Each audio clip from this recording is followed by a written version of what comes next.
Netcasts you love. From people you trust. This is TWiT. Bandwidth is provided by Cachefly at CACHEFLY.com.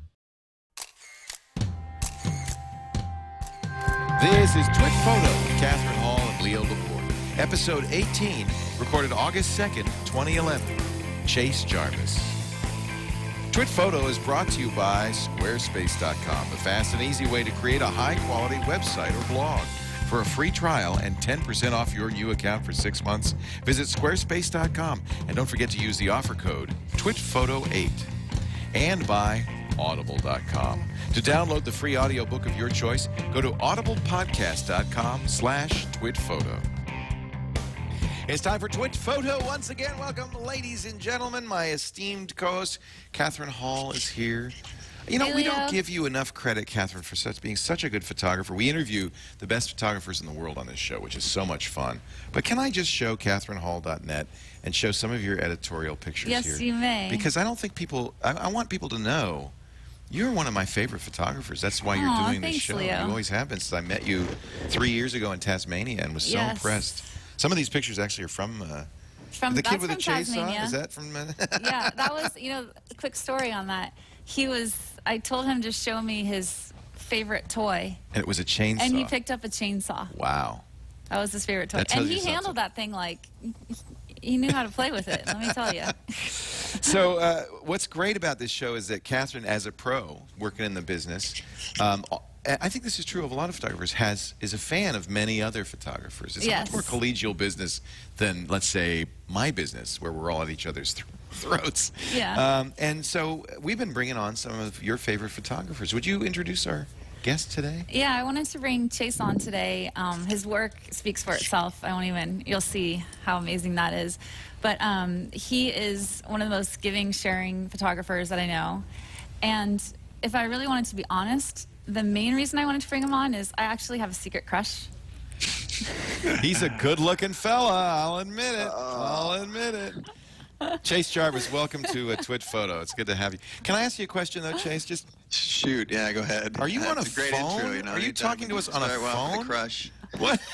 Oh, did he actually blush? I didn't know that was possible. He's turning red. Wow. Oh, he is turning red. Yeah. But really, are you on a phone? Is that how you're talking to us? Yeah, this is the 1950s. In fact, I'm really tired of you guys. Bye-bye. Wouldn't it be nice if you could do that, just hang up? Well, anyway, it's great to have you, Chase. You're located in Seattle? That's right. That's where home is, and where I've got a couple shops. And I spend a lot of time on the road, but home's where the heart is, and that's Seattle. I'm looking at your website, chasejarvis.com, where you do both stills and video. It looks like street photography, people, studio work. How would you characterize your stuff? Well, that's part of my problem. Is I characterize myself as really all over the map, and you're told throughout your career, especially coming up, that you really need to pick one thing and do it exceptionally well.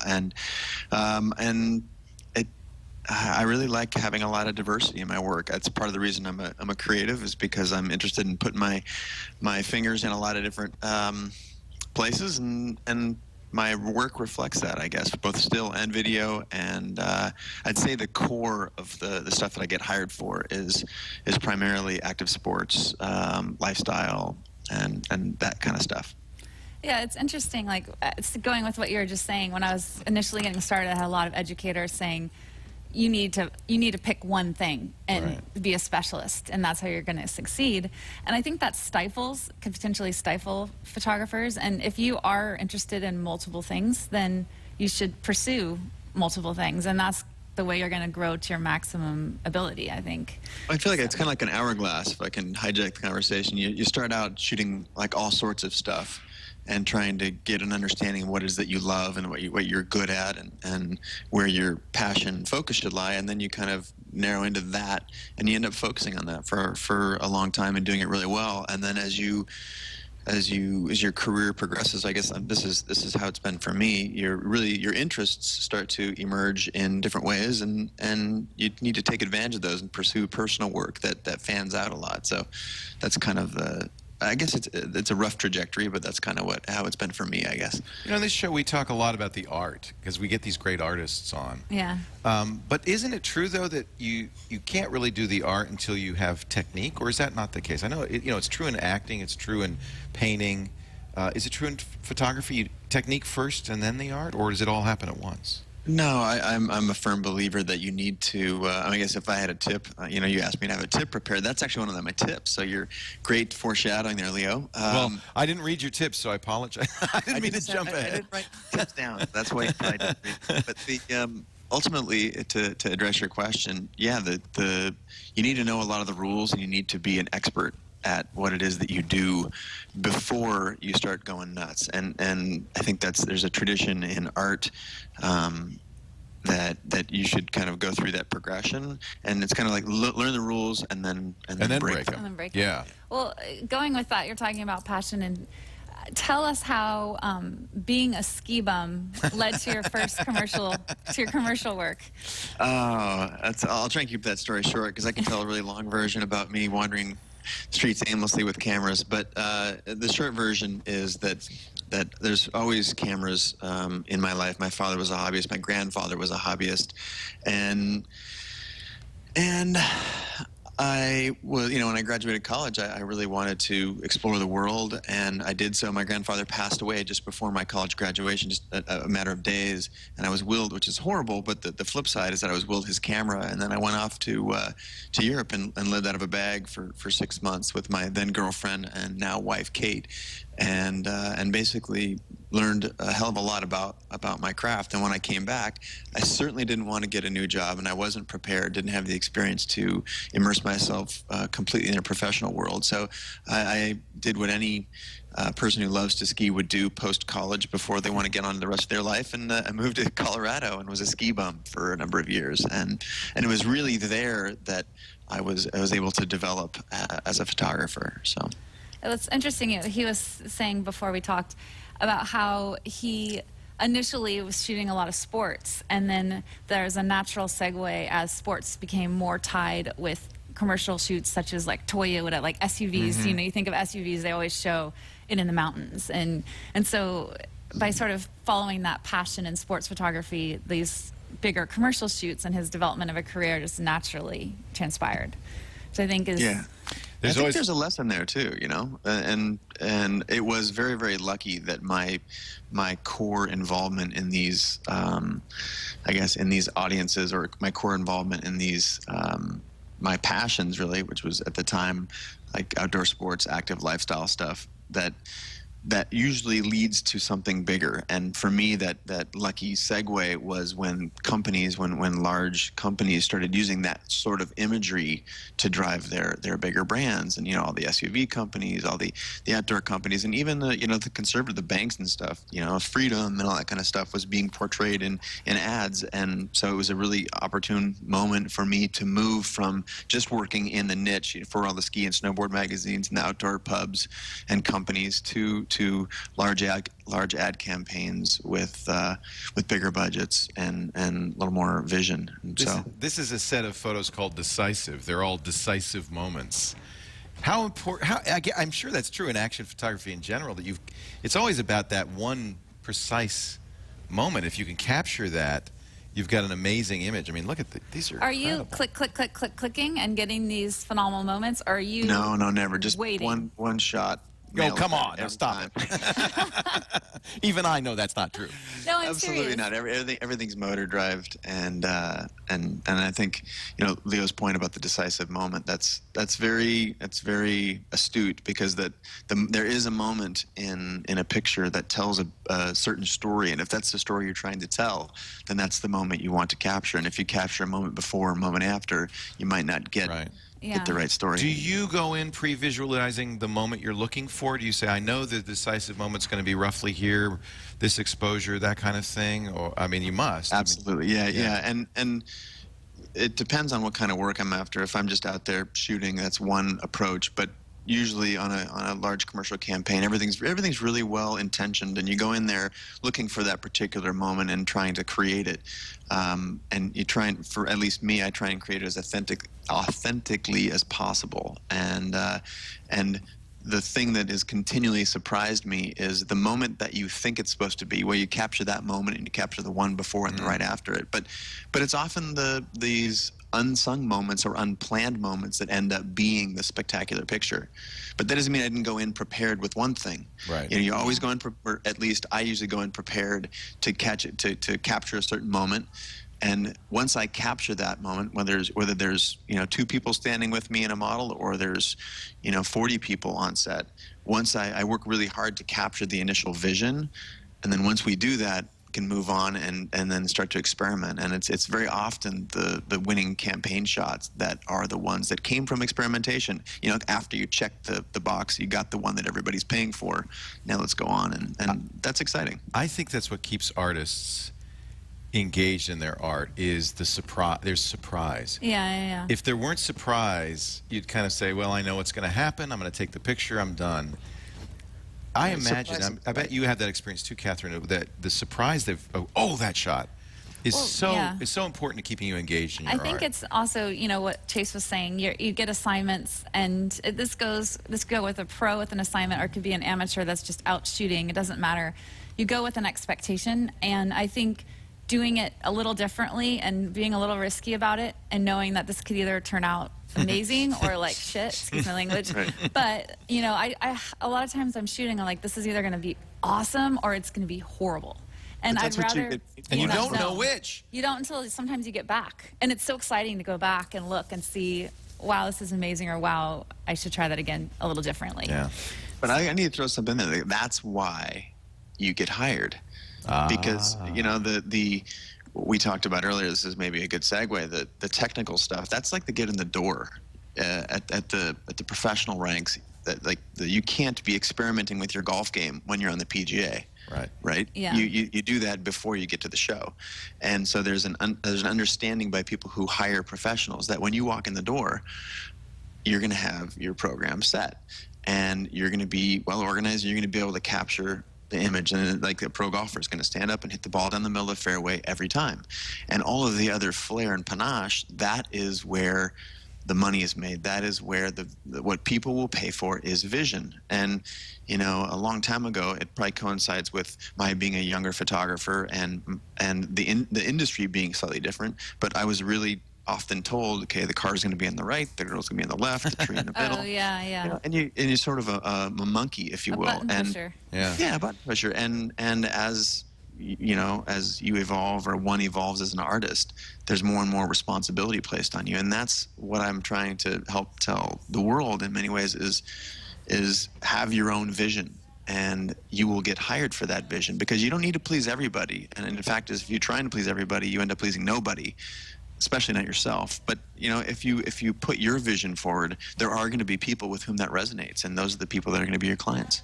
Yeah. Wow, this resonates with me. One it's of the beautiful. crazy things about his work is you see it, and we're talking about the technical aspect and learning your craft, but his work is incredibly technically brilliant, but he was self-taught. So I wanted to ask you, Chase, for those photographers out there that are interested in photography and want to learn themselves, how did you teach yourself, and how did you get to this level?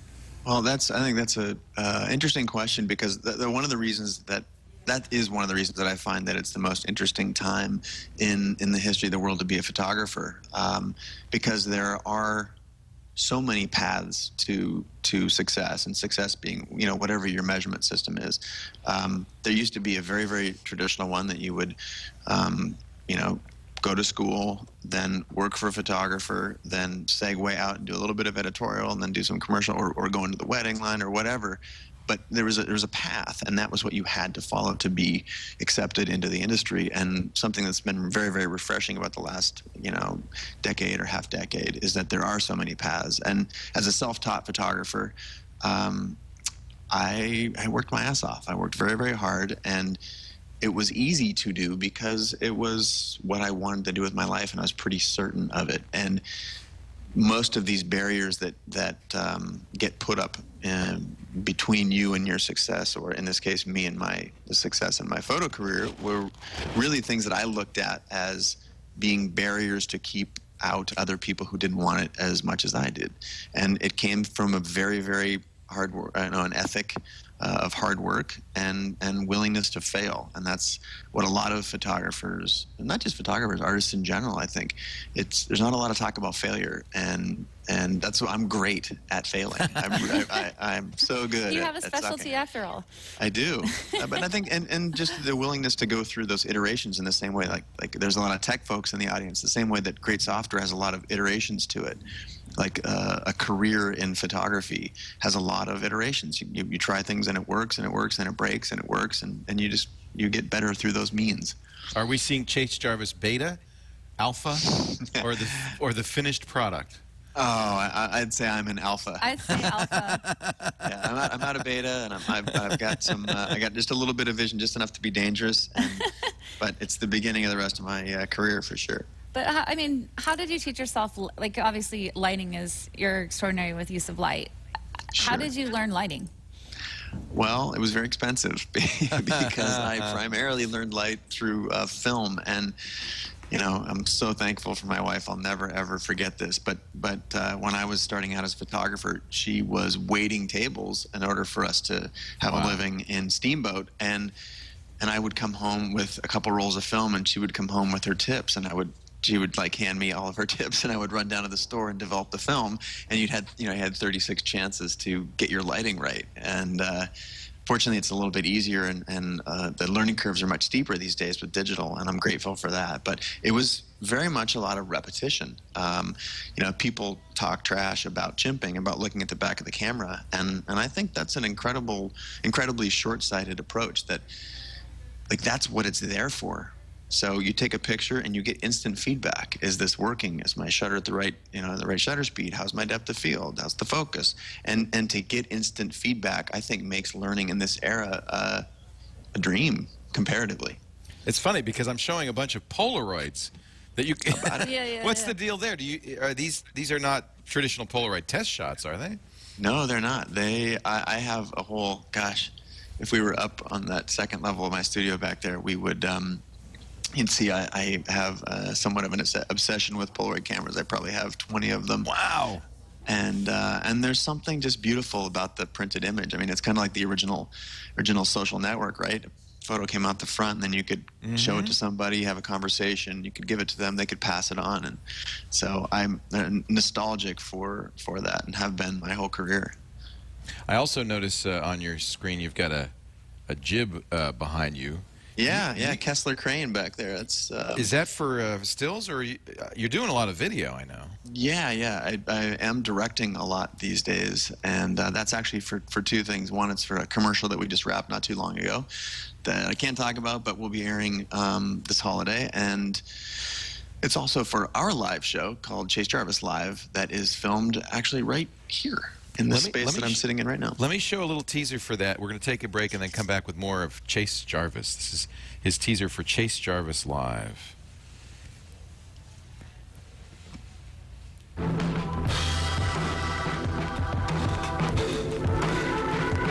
Welcome to another episode of Chase Jarvis Live. I'm coming at you from the middle of Manhattan. I don't know if you can see the Empire State Building right behind me. I was sounding a little nervous, I have to say. Well, there's some champagne there. A little bubbly, yeah. Here with my good friend Jeremy Cowart. There are a ton of questions here, but more than anything is, Chase, holy cow, how did you get all these people on the same stage? Can we get a round of applause for this group of people, you guys? Well, please join me in welcoming my newest friend in the Seattle hip-hop community. Sir Mix-a-Lot is in the house. Thanks. We're using the ground control inside with a really cool, crazy, coved green screen. What we've got behind me is a skate park that I've rented out and provided an opportunity for 30 photographers from around the country to come check out what it's like to shoot in a really intense action environment. I mean, look at what hip-hop is, and you touched on it, Charles. It's this amazing amalgamation of so many parts of culture. If you do what you love doing, then the commitment is natural. Say that to that camera if I'm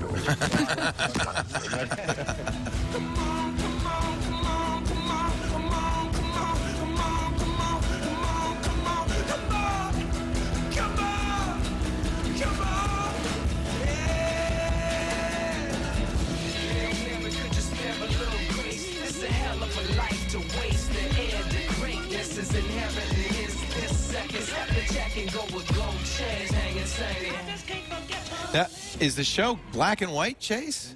It is. Wow. We would have saved a lot of money if we just thought of that. Just trim those bandwidth costs. Man. Hey, we're going to talk more with Chase Jarvis in just a little bit. TWiT Photo, Catherine Hall's here. I want to tell you a little bit about Audible.com. If you listen to podcasts, you probably know a little bit about audiobooks. I'll tell you, I discovered Audible.com when I was driving an hour each way every day to go down to San Francisco to do the TV show. I would have exploded. I would have imploded if I hadn't had Audible.com. Audiobooks, I've listened to over 500 in the 10 years since, and I love it. 500 books. And not only that, they're in my library. I go back and listen to them again. Take a look. Go to Audible.com right now and take a look at the 75,000 titles. So many great titles. And yes, of course, there's fiction, business, nonfiction, science and technology, self-development. I bet there's even some books about photography in here as well. It really is. This is one you might like, Chase, since you like a nostalgia. 1959, the year everything changed. I don't know what it's about, but it sounds pretty good. That sounds like a great book. So anyway, the idea is go to audiblepodcast.com/ let me make sure I got the right URL for you. I always have to check. They change them around on us. /TWiT Photo. audiblepodcast.com / TWiT Photo. And you get your first book free. You'll be signing up for the Gold account. That's a book a month. First month's free. First book is free. And then you can cancel at any time, but keep that book. It's yours forever. I don't think you're going to want to, but this is a kind of a low or no risk way of trying out Audible.com. I'm just a big Audible fan, and I know you will be too. It's good for the people addicted to being productive. Well, you listen to music, I know, when you're in your studio. Well, yeah, I mean, but when I'm driving, I like to learn and grow and do things, and just having I like educational books. I love it. I'll give you a good one. I don't know. Do you like baseball? I'm a huge baseball fan. Not really. No. There's a new movie coming out called Moneyball that is based on a true story. Michael Lewis wrote the story of Billy Beane in the Oakland A's and how he used statistics and a deep understanding of the game to build a team by hiring baseball players nobody else wanted.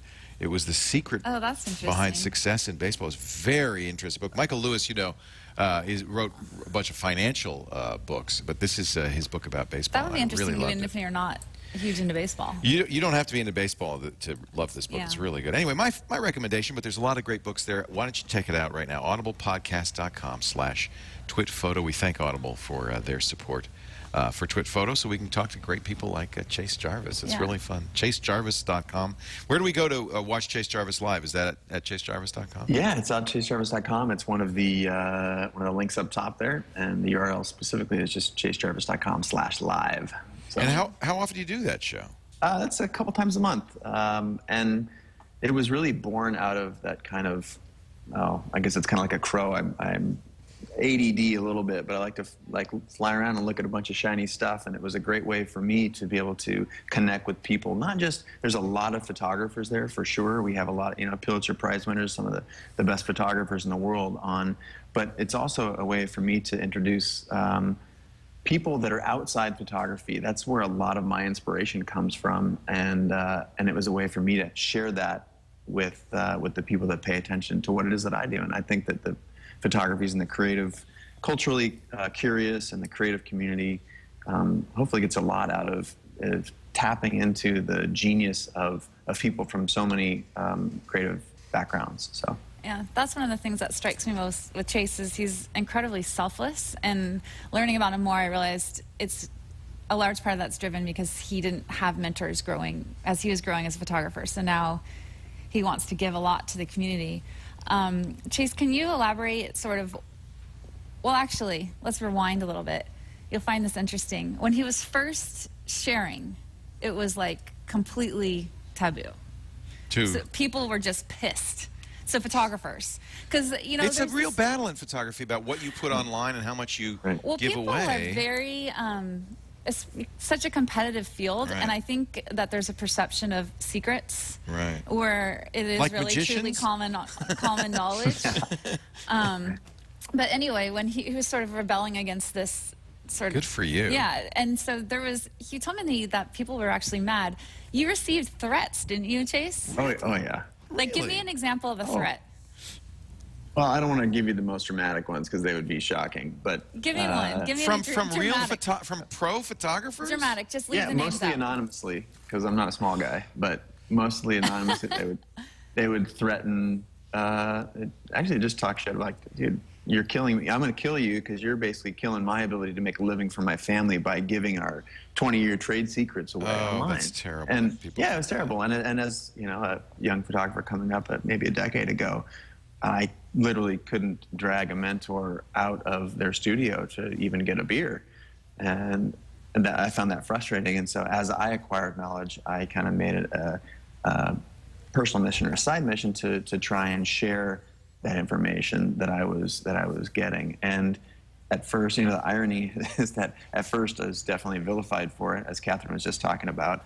But that quickly shifted, and basically I just saw how fast information was moving and was going to be moving over the next decade, and started putting out stuff. You know, when it initially was just in small groups, and then when I'd get asked to go speak at a photo school, it was in front of 500 people, and then when the blogging platforms became we became more adroit with using that, and video really matured on the web, I was able to put that stuff out, and that's in large part what created a large audience of people that pay attention to what I do. Was that behind-the-scenes content that really didn't exist, you know, 5-10 years ago. So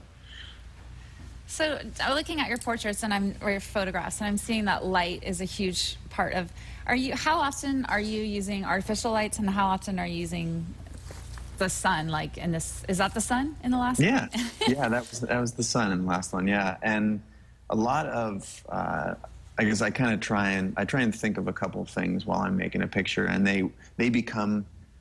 Let me back up a little bit. A lot of people try and understand, especially photographers that are starting out or aspiring, or like, what does it mean to have a style? Like, I just take all these pictures. You know, and the style is really only something you can develop after you've taken a hell of a lot of pictures. That's one of the reasons that I think taking a lot of pictures is the dirtiest secret in photography. You've got to take a hell of a lot of it. Yeah, that's true in everything. You've got to practice. Yeah, and the more photos you take, the more you gravitate towards certain styles and certain things. And some of those that are attributed to my particular style there's a certain root authenticity to the image.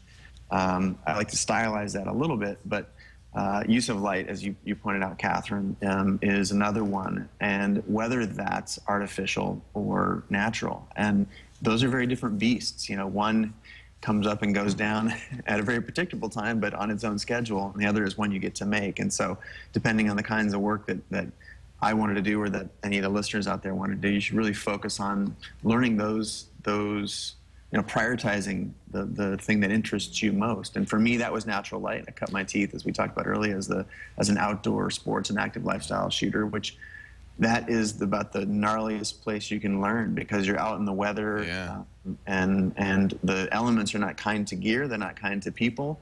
And when you learn in that environment, you come into a studio, it's like, I think a lot of photographers would avoid a shot directly into the sun like these. You know, I suppose technically people would say, oh no, you get all this lens flare, but I love it. Yeah, it captures what's going on. So it's early morning. They're getting up. They're going for a run.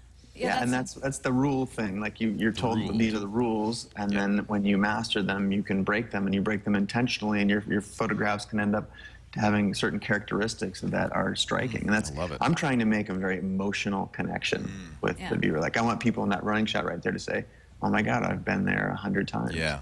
Well, and going on what you just said, Leo, it gives it a sense of time, you know, having dynamic lighting where you feel like you really understand what time it was taken. Yes. Let me ask you, Chase, what times, how far before, like, say sunrise is at 6 and sunsets at 7, what would be the ideal times to shoot?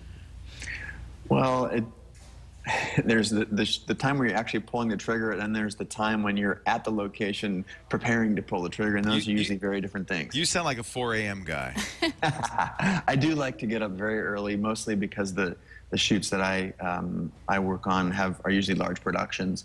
But if you were going to distill it down to just a rule of thumb, that you need to be there before the sun and ready before the sun crests that horizon. Well, this is a perfect example, you know. Yeah. Yeah, that's the last 20 minutes of light in Palm Springs, and as Catherine said, the light is an emotive player in an image, and you'll see this theme in most of the pictures that you're scrolling through there. That light. Yeah, there's a really strong use of light. And now this is interesting because it's kind of a tilt shift. You have a couple of, this is another tilt shift a little bit. Yeah. Is that after the fact, or are you doing that in the lens? No, that's in lens, and both those pictures are from more than 5 years ago. So I think that was 2004 or 5 right there. And that was something that I really, again, learning the rules and then trying to break them and having success and being willing to fail, I think is something that I would push other photographers to as well. It was very, very, taboo is not the right word in the same way that sharing was, but taboo, I guess, it was very weird to take a tilt and shift lens out and shoot action. Yeah, no kidding. And that's something that gave my images a characteristic that the people who were seeking to hire me, they noticed that, and helps you get hired. Yeah. How do you feel about getting it in lens like that, or trying to apply that effect later in Photoshop? I think it depends on the goals of the project. Like if it's a beginning or aspire photographer, then you're going to want out there and you want to try and make those pictures, because making it, or the ability to make it in camera, is usually of a higher degree of difficulty. I'm not talking trash about sitting down at a computer and doing it, but a lot of the flip side of that argument is when someone's spending all the money required to shoot a large ad campaign, they don't necessarily want to get pigeonholed, so you'll shoot a little bit more generic image and then do the treatment in post-production in case something in the ad brief changes, or so there's a little flexibility built in there. Yeah, and these are the exact opposite. These are studio shots, no natural light, but the light's just as style is very dramatic. Yeah. Chase, you once said that style doesn't exist in your head; it exists on paper. Oh, I like that. I love that. Will you please explain? Well, I think you can. It somewhat refers to the creative gap, which I heard Ira Glass talk about this, and I've heard several other people talk about it. But the gap between what's in your head and what you actually are able to make. Oh, I love this. Yeah. And as an early creative, the gap is large, right? You have this vision of making this amazing photograph, and then you get your film back, or you're looking at the back of your camera, and they're 100 miles apart, and that's totally natural. But as your abilities progress, you reduce that creative gap, and that's kind of when I talked about style. Like, you can think your images have a style to them, and that can be something that's completely fictitious, and it's only in your head, but when it's measured is what you actually make. And I think it's a hard thing to accept sometimes. It's such a good moral, though, for young people getting started, because Glass says you got into this because you were a person of taste, because you knew what was good, and you suck for the first 10 years, and it's very hard.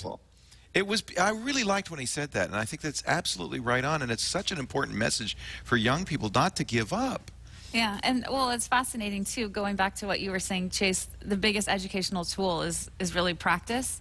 And this goes back to, a lot of times photographers ask me, how do you develop a style? And it really is as simple as that, is you don't sit down and go, this is going to be my style.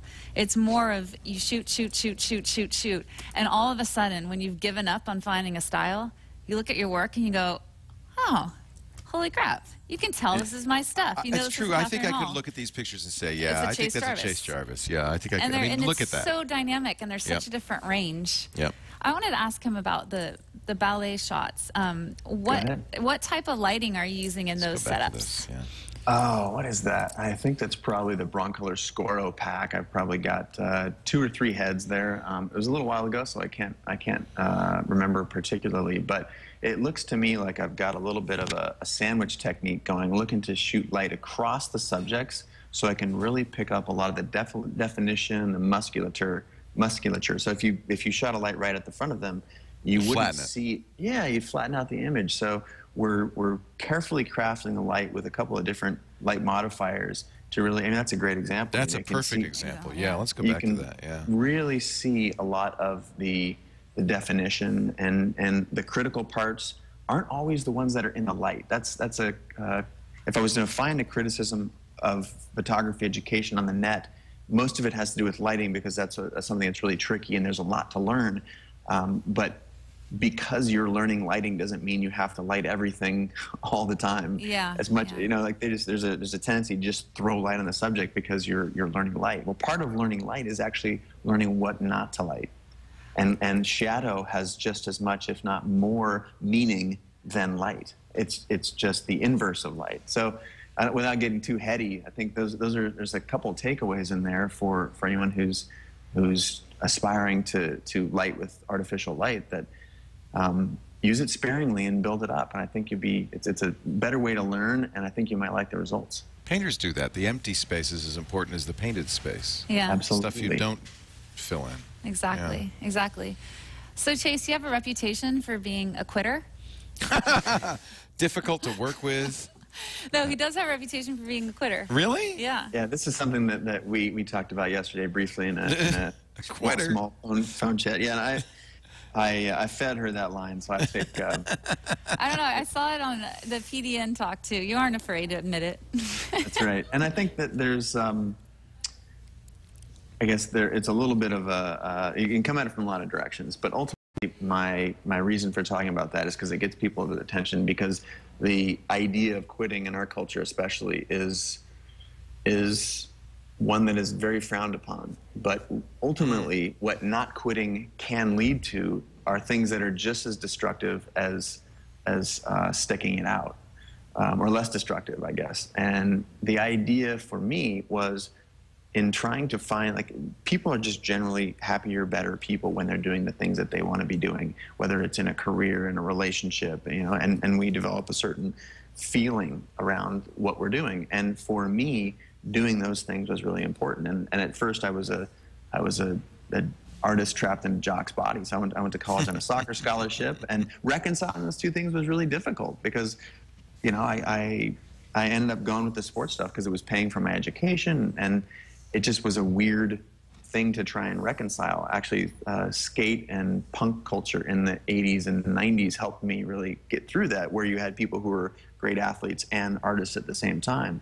But it's an example of, I had to decide to quit soccer and stop pursuing a career maybe as a professional or whatever to do what it is that I really wanted to do. And once I did that and I felt the power of being in charge of my own path, it became more easy. And I was in a graduate school program. I was in a PhD program in the philosophy of art. And when I realized that what I was doing was learning about dead white guys, when all I really wanted to be doing was making the art that I was learning about, I had to quit that as well. And there's numerous examples of me saying, you know, I'm not doing the right thing. And all they are is really a honing onto the path that you were meant to be on. And it takes a lot of courage, often more courage to quit than it does to complete.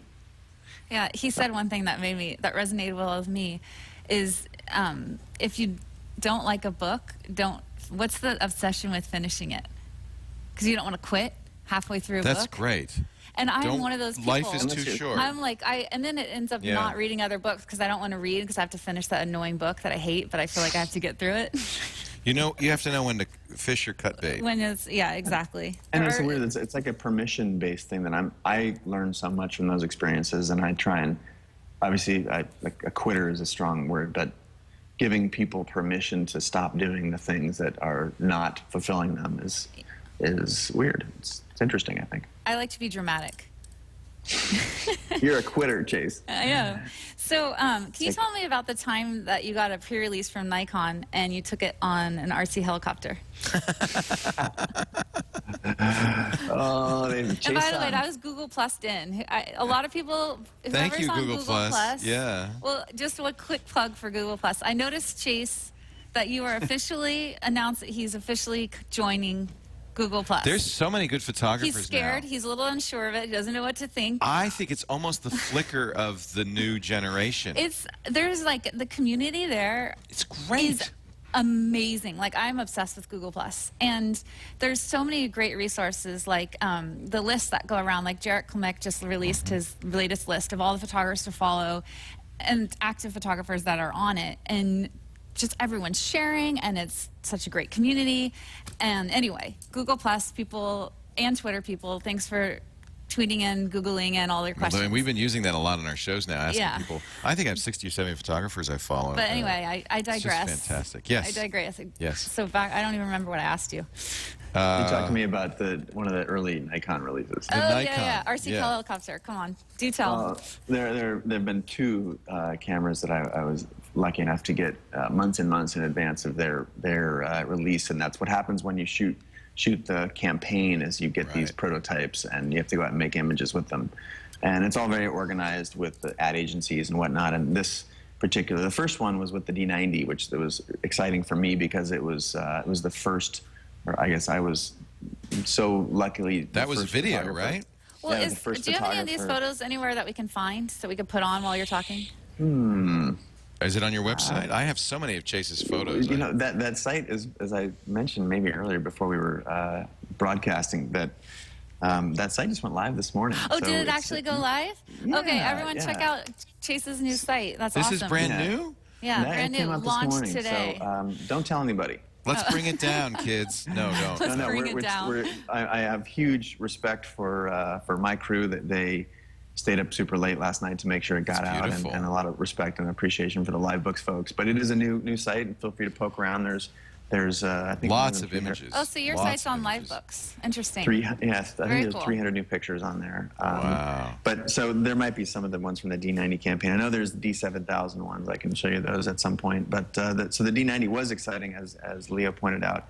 It's very humbling to be the first photographer in the world who got to play with that technology, the HD DSLR technology. So that was one that was really interesting. I didn't strap that to an RC helicopter, but I did with the D7000, which was Nikon's first effort in the 1080p video. And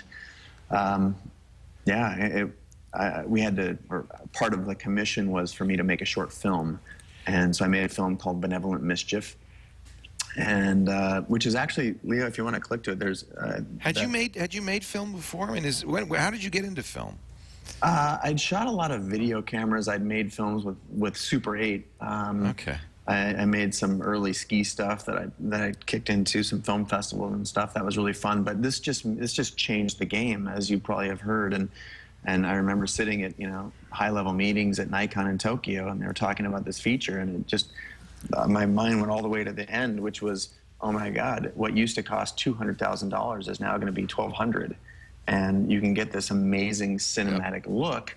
Because you have all those lenses on top. Yeah, and that was something, interchangeable lenses on video cameras didn't exist prior to the D90. So, I was really fortunate in that regard. And the D7000, obviously HD DSLR technology had been out for a while.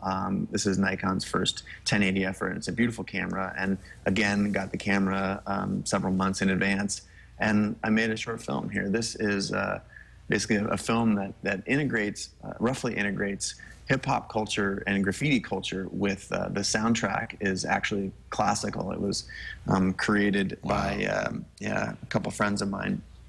I love that. And uniting those two things that are typically at opposite ends of the cultural spectrum was part of my joy in making that film. And part of the film, the opening scene, is the camera flies over this van that one of the main characters is driving, and then it swoops down. I remember the folks that were representing Nikon, as they call it. Jason, very dangerous. Do not do that.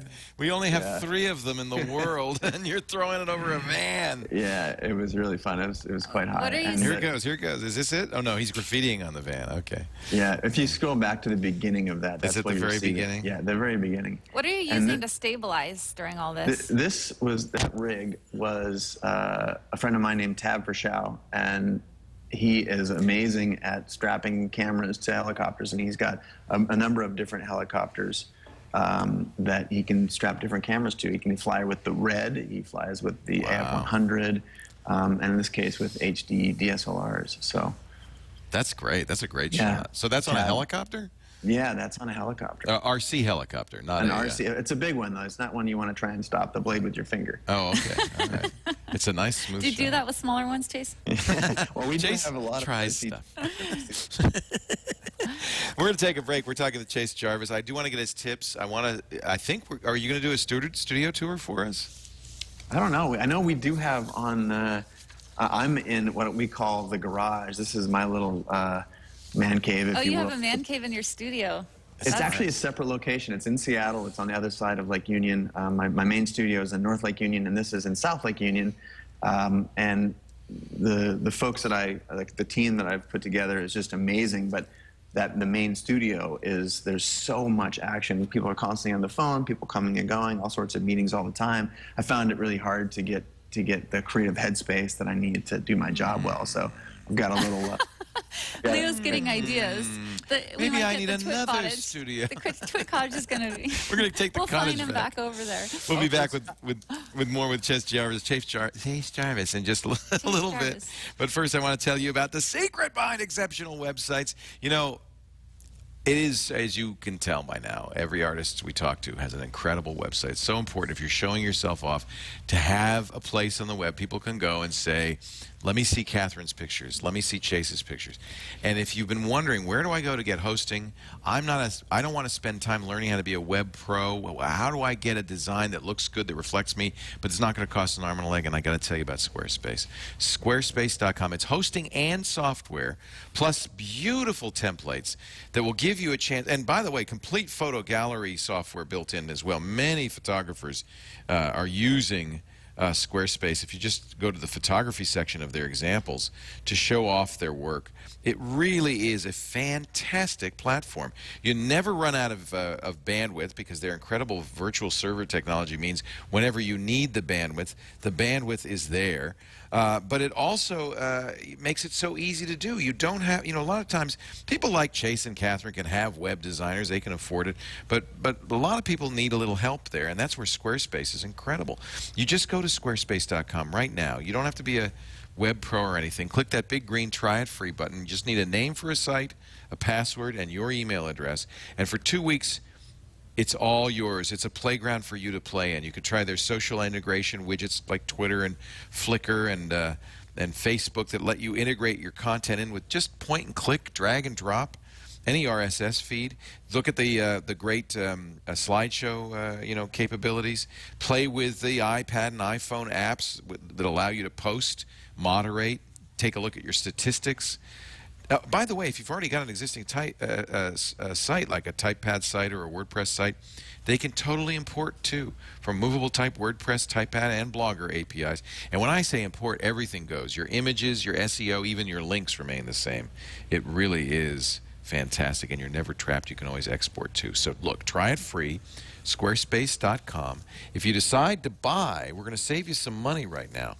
All you have to do when you decide to buy, and it's as little as $11 a month, depending on how long you buy, add the offer code TWiTPhoto8, TWiTPhoto, and the number 8, and you'll get 10% off your new account for the first 6 months. 10% off for the first 6 months. So you get the 2-week trial and 10% off. TWiTPhoto8 is the offer code. I love Squarespace. And I love these guys. it's very stable. And unlike my site, it won't go down. Rock solid. My site's gone down 3 times in the last month. I wasn't going to say anything, but you're using, well, I'm not going to name names, but security is often an issue when you run your own software on your own server, and Squarespace is always up to date, always secure, always reliable. Just want to mention that. Squarespace.com. You can never get it right, Chase, can we? No, man, it's a full-time job. It is, but you think you get it right, and then everyone's telling you how you need to do it Well, but it's different. also, it's like kind of, I think probably the key, these days, the key part of your marketing, right? Oh, no, People it is need my to see marketing. you. My site is my portfolio. Yeah. My website, yeah. Absolutely. 100%. So, Chase, can you tell us, I mean, you do a lot of personal projects. Can you give us just a little rundown on the Seattle 100 project that you This is worked so on? neat. Yeah. Oh, yeah, thanks. But, boy, first of all, I probably would have rethought it if I Well, it should have been the Seattle 24, maybe. Yeah, it's a lot. There's a lot of people there. But the short version is that so much of the work that I do, I'm on the road hundreds of days a year. I travel about 150,000 miles a year, and that takes me away from Seattle. And I had, I ultimately knew places like New York and Los Angeles and whatnot better than Seattle as a young adult, and that was somewhat frustrating to me because I take a lot of pride in the 206, and one of the ways that I wanted to engage myself in the city in which I lived was to do a personal project. So I started making a list of the people that I knew that were doing amazing things, and that list over the time it took me to drink 1 cup of coffee grew, and then I said like, okay, this is a great core group, and I started photographing these what I call underground cultural leaders, and these are not the Bill Gates, the Paul Allens, the Howard Schultzes of our city, which we have a lot of respect and appreciation for what they've done, but these are the people, the somewhat unsung heroes that are in the trenches. These are the DJs, the hip-hop crews, the restaurateurs, the environmentalists, the educators, the people who are driving culture. And what started out as a small project turned into something really big, and over the course of 3 years I shot more than 100 people in my studio, all in a very reductive black and white style on white seamless, and created a book that really attempted to drag and bring all these traditional silos. The filmmakers tend to hang out with the filmmakers, the restaurateurs with the restaurateurs, and on. But I wanted to find a way to break down those barriers and integrate a lot of the culture that was happening. And 3 years later, I had a beautiful book that came out on Pearson on the Peach Pit imprint, and it's been remarkable, honestly. It's a 240-page hardback book. All of the proceeds, all of my artist proceeds, go to a charity called For Culture.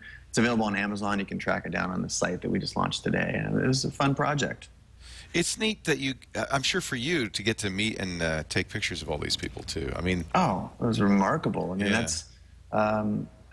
That's one of the things that I wish I had the wisdom to know before I started, but to be able to connect with 100 of the most interesting people in a culture or in a city was remarkable. And some very, very close friends came out of it, and I think it really raised a lot of awareness. And Seattle backed it, and it got a certain kind of pride. I mean, the book and the mayor's office is now really looking into socioeconomic impact of this particular group, and you're using it as a study group. So it's neat when art can actually impact policy and can drive culture. So we don't think of photography as a social profession particularly. Sometimes it seems like a solitary profession, and yet but what a great way to meet people. Awesome. And bring community together. Yeah. I have one question just from the photographer standpoint. You are bringing in, you made a joke about wishing it was 24. You're bringing in 100 people into the same set. How are you creating such diversity? Well, a lot of that is the engagement that the photographer, in this case me, has with one subject. And knowing, like, I would always take the time to know a lot about them before they came into the studio. Sometimes, the initial core group were people that I knew really well, and then as it grew based on kind of a collective curation, I became more and more removed from the people. So I had made it a great attempt to get to know them before they walked in the studio, and so being prepared is one thing, but also like thinking a lot about the subject and what excites them. And I do less bossing around on set when I'm in that kind of environment than I would in a commercial, so to speak, a commercial environment. And it's very reactive. It's kind of an Avedonian style, where it's like they said in the chat room it looks like Avedon. Yeah, I was just showing another set. This is called Out of Focus or Unfocused. Another case of you being such a rebel and a rule breaker. So rare. I love it though. Pictures out of focus subjects. What a great idea. And like, let's just think about that for a second. That's, again, we're told the whole time that focus is really meant to be on the subject. And these pictures can be interesting. And that's part of what I'm trying to cultivate and challenge myself to do, is create interest outside of the traditional paradigms. Love it. So you do so many of these projects. I'm going to challenge you, Chase. If you were to give our audience say all levels, they could do it on their iPhone, they could do it with an assignment. Putting you on the spot. Sure. An assignment That's a good idea. for our audience. Give us an assignment. I'll do it too. Give us an assignment. Ooh. How big an assignment do you want? Oh, he's not too big. Not 100. Not 100 people. He's getting a new camera, so he's going to be ready. I am. For it. You know, I want to do more street photography. So I okay, wanted to this get one's for you then, Leo. Oh, good, because I want to see how he performs under pressure. Yeah. I want you to take a picture every day. Good. For how long? And for how long? As long as you can stand it. And it's, you know, the funny thing is, it's go back to, I did a lot of early work with the iPhone, and when that thing first came out, it was 2 megapixels. Everyone talked a bunch of shit about the camera, and in reality, that gave me an immense amount of freedom relative to the already free life that I thought I had, where traveling the world on other people's money to make great pictures with the best equipment in the world. It was a different kind of freedom. And when you take a lot of pictures, you really help yourself create freedom on a daily basis. It's a little bit of an escape. Sometimes it feels like an assignment, but sometimes that assignment will push you to do something you wouldn't otherwise do. Like, I bet there are 10 pictures within 10 feet of where you're sitting right now. Oh, yeah. It's hard to understand that as maybe an aspiring photographer or an amateur coming up, but there really are. And learning to see is exciting. So there's your assignment. If anyone's listening out there, if I haven't bored them to death, picture a day. That's all we ask. I'm ordering your iPhone. I ordered your iPhone book. It's not here yet. I was hoping I would have it with me. But he was doing it with a crappy iPhone. I mean, at least the camera now is a lot better. At least the ones now are great. Yeah, that's a decent camera. It's kind of funny. It was just, just a few years ago that was the first book of its kind. It's much better, yeah. Yeah, and it was a 2 megapixel camera. It was crappy, and you can see how far it's moved, which that's exciting to me. I was happy about that book because it was a stake in the ground that said, this is a legitimate camera. We can stop arguing about megapixels and dynamic range. Tell them the name of the book. The name says it all. The book is the best camera is the one that's with you. Yep. Yeah. Hey, let's get some tips. I'm going to show some pictures while we get the tips from you from your photo booth project. You want to tell us a little bit about? That's not it. This is not it. This is it. Tell us a little bit about your photo booth project. So yeah, the photo booth project was every year I have except last year actually, because I did something a little bit different. But for a number of years, I have a blowout party with all the people that we have worked with over the course of the year, and that's artists and people in our community and people from all over the world come together, and several hundred of us have a party. We bring in some music, and it's a good time. I'm gonna move to Seattle. No kidding. I think I want to be Chase. He knows how to have fun. Well, you might have another photographer on your block. Watch out. But the spirit of it is just getting a lot of people who've collaborated over the course of a year together, and a big party with lots of booze ensues, and there's a photo booth. And this particular photo booth, in one night, we took 21,112 pictures. Oh, my. Yeah, it was almost like a movie. And the folks, a friend of mine, Michael, who is the president of Broncolor, was there watching his lights just be strobing for like 8 hours straight. That's so funny. And I can proudly endorse that thing. It pulled through, and I don't works. It worked. And so the project turned into something really amazing that talks a lot about, visually discusses human nature as soon as you point a camera at someone. I think it's really, really interesting to see the different reactions, and fueled with alcohol or not. There's a people know they're on camera, and it elicits a certain set of reactions, and some of them are really funny, some of them are awkward, and it creates moments that you probably couldn't otherwise do if there wasn't a camera. So it's an interesting little exploration in that. And 21,000 pictures later, I have some good dirt on some people, let me tell you. Well, and this is something that you could do at any level. I mean, he obviously has it set up in a studio, but you could do this in your home with a camera on a tripod. Right. So it's next fun. party. You can play. Let's exactly. do it. So do you have any other tips? Do you have like 2 other tips for us? Yeah. I don't even know if the tips, if you want them to be really definitive tips. No. On specific pictures. I'm going to put you in a box, Yeah, Chase. no. We want Chase Jarvis.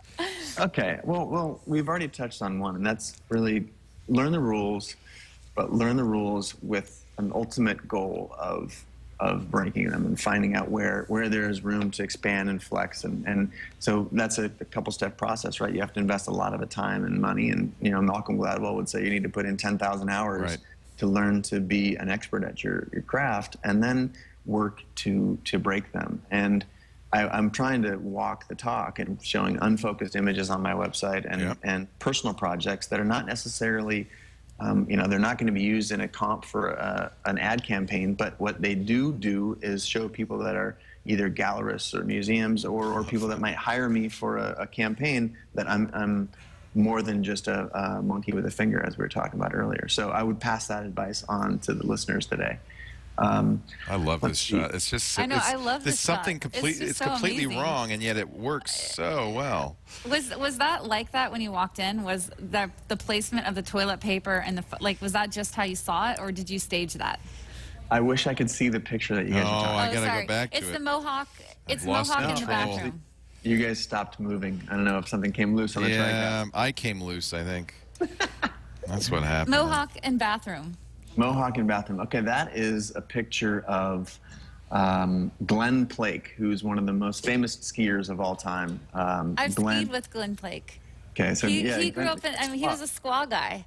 Absolutely. So I spent about 10 years really, I guess, embedded, to use to capture a term that war photographers have done so well with, and our respect for those cats, by the way. But I was a member of that early ski and snowboard community, and Glenn is a hero of that community, and so I documented him. I was hired by a magazine called Free Skier to shoot portraits of him, and that's him looking in the mirror before the actual shoot, looking at his mohawk to make sure that was his signature deal, right? And it created a kind of an interesting picture, I feel like. You know, again, that's where we look for the unmoments rather than the perfect moments, and that's in large part what Seattle 100 was about too, looking for not the perfect portrait, but the perfect unportrait. So. Got it. Perfect. Another tip, boy. These can't be iPhone photos. Are they really iPhone photos? Can we look at those two photos? I'm trying to. Oh yeah. Let's get those two photos. But we'll give you a break from the tip. I wanted to just show our viewers two photos, and then just you give us kind of a quick rundown on how you created it from a more technical standpoint. Sure. So we're going to pull that up here in just a second. Photos to walk through. Just look hot. Give us a blue steel face. She's been wanting you to do this for a while, Chase. I'm sorry. Look, I'm making him red again. Two times in one show. It's embarrassing. Okay, here we go. Here's the photo. This is one from the Seattle 100, I think. Yeah. Yeah. So how did you light this? How did you get? So this is a beautiful story, a great choice on your part, because this is something that is referred to in the biz as a happy accident, and it's something that I went with when I saw it. That's actually in the book as well. And what happened is one of the strobes didn't fire. And so this is Greg Lundgren, who's an amazing artist here in Seattle. And so this is an off moment also. He doesn't know he's about to get photographed. He turns sideways to take a sip of his cocktail off set. I kind of leaned across him and just grabbed a shot. And only one of the strobes fired, and it's pointed past him. There's one overhead that you can see caught his light, but there's nothing from behind him as well. So there's this, it's a misfire that when you're thinking about an image and whether to keep it or not, just because it's a misfire doesn't mean it's not beautiful. So there was 3 softboxes, 1.5 of them fired, one was low on batteries, one was being unplugged by my assistant. So we got 1 half power, 1 shot, and 1 didn't fire. And beautiful eyes. Yeah. And beautiful eyes. Yeah, and there's a little catch light in the eye, and that's something that can't be planned. And don't be afraid to go with that. You should be able to, that creative gap should be right here as a professional. But don't be afraid to take the ones that didn't have your intentional stamp on it. And this is one we saw before that you really liked, Catherine. Yeah, and I do love it. That there was water all over the lens. Yeah, this is actually one of those images from the D7000 campaign I shot for Nikon last year. World-class wakeboarder, and I'm being towed behind the boat, just feet off of the wakeboarder there, and I'm shooting, and I'm trying to create an emotive feeling where the viewer is there, and that's like when, in the same way that eyes actually see light flares, that's what makes people, I think, gravitate toward those emotionally. Is you can't look into the light and see perfectly. You kind of have to squint, and there's an emotional connection. And the same thing with all this water hitting the lens is the intention is that the viewer really feels like they're there. So this is probably shot at 1,000th of a second, so I can stop the action, and I'm in a rather precarious spot because if he crashes, my ass is toast. Jeez. But again, that's what working with some of the best athletes in the world becomes, you know, a really strong plus. Right, so. right. I love it. Did you think as you're shooting, oh, there's going to be water all over the lens, I'll never get a shot here, or did you kind of know what you were going to do? Yeah, I knew that I was getting water on the lens, and again, that was part of the thing that I was trying to cultivate. Because because that gives you a feeling, I believe, of actually being there. It's not the perfect image. Again, it's the imperfect image, and I think the people that like my work, that's what they like about it. The only people who don't like this is Nikon and the guy who's saying, "Careful with the D7000." Do you have a housing on that, or are you just like you just get dirty with your stuff, don't you? I think that one went back to Nikon. Chase, it's been such a pleasure talking to you, and I'm so impressed. What really is amazing, is, and I think anybody who's been watching can see it, is the vast breadth of your work. It's just so much interesting but it's stuff. Still connected. That's the thing. That's so it's cohesive, despite its variance. There's definitely a thread. Yeah. But boy, you know, in so many different and go to the site chasejarvis.com. Well, I think we're out of time. We're out of time. I'm sorry to say. Well, you know what? They can see it when they go to Chase Jarvis Live. Right? Yeah, actually, yeah, that's it. You know, if I was to give a plug, I would love to have some new people that are in your audience, Leo and Catherine, pay attention to what it is that I'm doing. I'm just at Chase Jarvis on Twitter. ChaseJarvis.com is the site, and the show we talked about earlier, Chase Jarvis Live, is one that I would encourage people to tune into. And by following me on Twitter or Facebook or Google Plus or one of those bazillion things, you'll know when the shows are. We've got one on the 16th, actually, with #1 New York Times bestselling author Tim Ferriss. Oh, great! Tim's great. Again, so you bring in people that are outside the photography industry, and a lot of people don't know that Tim is a huge photo nut. He's really caught the bug, and so if I have anything to do with it, I'll be able to teach him a few things while he's on the show. I'm not surprised. Everybody's a photo bug these days. I mean, this is so much fun. Chase, thanks for joining us. No, it's a huge honor. It's a huge honor, and what you guys are doing is great for the world and for our industry, and I'm grateful. And congrats on your new digs. Those are fresh. Thank you. Yeah. We're happy. Thanks, Chase. Thanks Chase. very much, See you guys. later. Take care. Thank you, Catherine, for coming up again. Leo. Another great show. CatherineHall.net to see more of Catherine's great work. Who's next week? Hey, that's Scott. Bye, Scott. Scott was just on the screen. That's hey, Scott. Over there. He was like waiting all he the was time. waiting this whole time to do the studio tour. So patient. Well, you can just say, is everybody at lunch, Scott, or are they back there behind their computers? Maybe on the TV back there watching the show. So. Oh, cool. He's the only one that couldn't eat. Well, so this is not where you are now, Chase. This is your studio itself. Yeah, that's the main studio. This is what I call the garage. This is my artist digs, and those are the fancier digs over there where Scott is, and that's where I have an amazing, talented staff that are all better at what they do than I could ever be. So, again, mad respect to my crew, and you'll be able to meet them on the website if you pay attention to what we're doing and whatnot on the blog. So. Well, you better, because so cool next stuff. week we have Chase has actually had our guests on Chase Jarvis Live before. We're chasing I think. Chase. We have Jasmine next week. Chase. Sweet. Yeah, so we have Jasmine Starr. I'm shaking it up. We're bringing a lady in. All right, it's about time.